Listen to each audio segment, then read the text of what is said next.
Quality और consistent performance के लिए सिर्फ सिल्वर पंप्स एंड मोटर्स, नाम याद रखना। તમે જણાવો કયા કયા કાઉન્ટર્સ આજે બ્રોકરેજ હાઉસીસ દ્વારા રિપોર્ટ પબ્લિશ કરવામાં આવ્યા છે?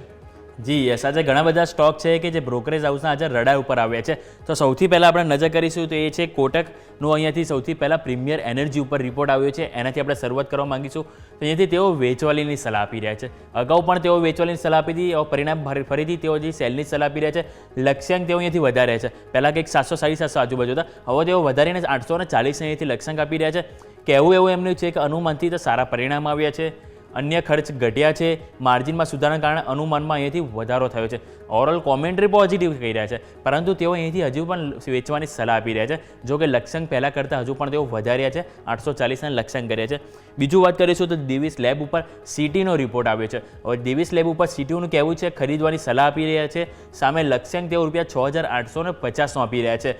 સેક્ટરની ટોપ પીક છે અને સામે સારા પરિણામ છે. આવક અને EBITDA વાર્ષિક 25% વધ્યા છે, જેના કારણે અહીંયાથી રિપોર્ટ પોઝિટિવ આપવામાં આવ્યો છે સિટી દ્વારા દિવીસ લેબ ઉપર, અને ખરીદવાની તેઓ સલાહ આપી રહ્યા છે. દિવીસ લેબ ઉપર જેફરીઝનો પણ રિપોર્ટ આવ્યો છે કે જેમાં તેઓ અહીંથી હોલ્ડની સલાહ આપી રહ્યા છે, અને અહીંયા તેઓ લક્ષ્યાંક ₹6280 આપી રહ્યા છે. આપણે વાત કરીશું દિવીસ લેબની જેફરીઝ ઉપર રિપોર્ટ આવ્યો છે. તેના હોલ્ડની સલાહ લક્ષ્યાંક ₹6280, પરિણામ અનુમાન પ્રમાણે આવ્યા છે.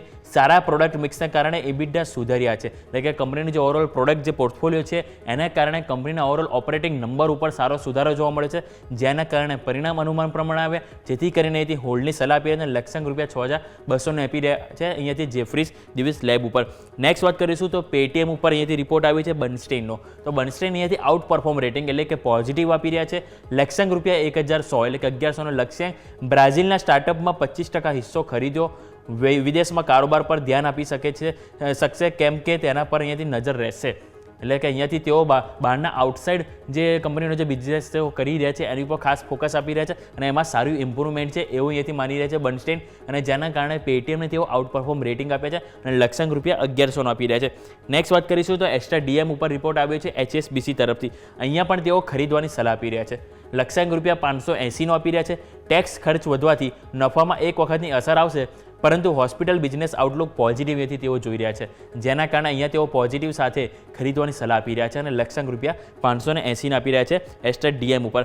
નેક્સ્ટ વાત કરીશું તો વિનતી ઓર્ગેનિક્સ ઉપર અહીંયાથી રિપોર્ટ આવ્યો છે મોતીલાલ ઓસવાલ તરફથી, કે જેઓ અહીંયાથી ખરીદવાની સલાહ આપી રહ્યા છે. લક્ષ્યાંક ₹2600નો સારા વેલ્યુએશન પર સ્ટોક ટ્રેડ કરી રહ્યો છે, એટલે કે હાલ જે સ્ટોકમાં જે ઘટાડો આવવાનો તે આવી ગયો છે, અને અત્યારે હાલ જે કિંમત છે એ કંપનીના ઓવરઓલ વેલ્યુએશન પ્રમાણે અત્યારે હાલ તેઓ વેલ્યુ બાઇંગ ગણી રહ્યા છે, જેના કારણે તેઓ ખરીદવાની સલાહ આપી રહ્યા છે. અને સામે કંપનીના જે ગાઈડન્સ છે યથાવત છે અને પરિણામ પણ અનુમાન પ્રમાણે આવ્યા છે, એટલે કે ઓવરઓલ તેઓ પોઝિટિવ થઈ રહ્યા છે અને અહીંયાથી ખરીદવાની સલાહ આપી રહ્યા છે અને લક્ષ્યાંક ₹2600 આપી રહ્યા છે.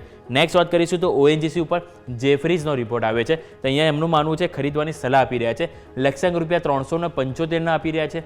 ઉત્પાદનમાં જબરદસ્ત વધારો થઈ રહ્યો છે અને સામે ગ્રોથ આઉટલુક સકારાત્મક પોઝિટિવ જોઈ રહ્યા છે, એના કારણે તેઓ અહીંયા પણ ખરીદવાની સલાહ આપી રહ્યા છે અને ટાર્ગેટ તમારો 375 અહીંયાથી જોઈ રહ્યા છે.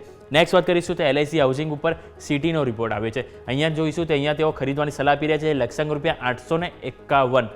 હવે એમનું કહેવું છે પ્રોવિઝન વધ્યા છે, ડિસ્બર્સમેન્ટ ઘટ્યા છે. પ્રોવિઝન વધ્યા પરંતુ ડિસ્બર્સમેન્ટ ઘટ્યા છે એટલે થોડુંક સારું કહેવાય. બીજું હૈદરાબાદ અને બેંગ્લોરના પ્રોબ્લેમ સોલ્વ થઈ જશે એવું એમનું સામે માનવું છે, જેના કારણે પ્રોબ્લેમ સોલ્વ થશે તો ક્યાંક ને ક્યાંક પોઝિટિવિટી આવશે, એના કારણે તેઓ ખરીદવાની સલાહ આપી રહ્યા છે. એટલે કે LIC હાઉસિંગમાં પણ અહીંયાથી તેઓ ખરીદવાની સલાહ સાથે લક્ષ્યાંક ₹851. સિટીનો નેક્સ્ટ રિપોર્ટ છે ગ્લેન્ડ ફાર્મા ઉપર, કે જેના આપણે પરિણામ ગઈકાલે આવે છે. સ્ટોકમાં સારી એવી એક્શન જોવા મળી છે. હવે અહીંયાથી તેઓ વેચવાની સલાહ આપી રહ્યા છે. લક્ષ્યાંક તેઓ અહીંયાથી ₹1420 આપી રહ્યા છે. પરિણામ નબળા છે એવું એમનું કહેવું છે. બાયોલોજિક્સનો કારોબાર સકારાત્મક છે. સેનેક્ઝીના બધા પડકારો યથાવત હજુ પણ જોવા મળી રહ્યા છે, અને કંપનીનો આપણે જોયું હોય તો કંપનીનો નફો માર્જિન બધું સારું જોવા, પરંતુ કંપનીના આવકમાં ક્યાંક ને ક્યાંક પ્રેશર જોવા મળ્યું છે, જે સિટીને પણ માનવું છે, જેના કારણે તેઓ પરિણામને નબળા કહી રહ્યા છે. અને અહીંયાથી લક્ષ્યાંક તેઓ ઘટાડીને 1420 અને અહીંયાથી સેલના રેટિંગ તેઓ આપી રહ્યા છે. એટલે ઓવરઓલ આપણે દરેક બ્રોકરેજ હાઉસ તરફથી જે અલગ અલગ સ્ટોક ઉપર જે રિપોર્ટ આપવામાં આવી છે એની ઉપર આપણે ચર્ચા કરી, પરંતુ મોસ્ટ ઓફ આપણે બ્રોકરેજ હાઉસ તરફથી જોયું તો ખરીદવાની સલાહ અહીંયાથી આપણને જોવા મળી છે. યસ.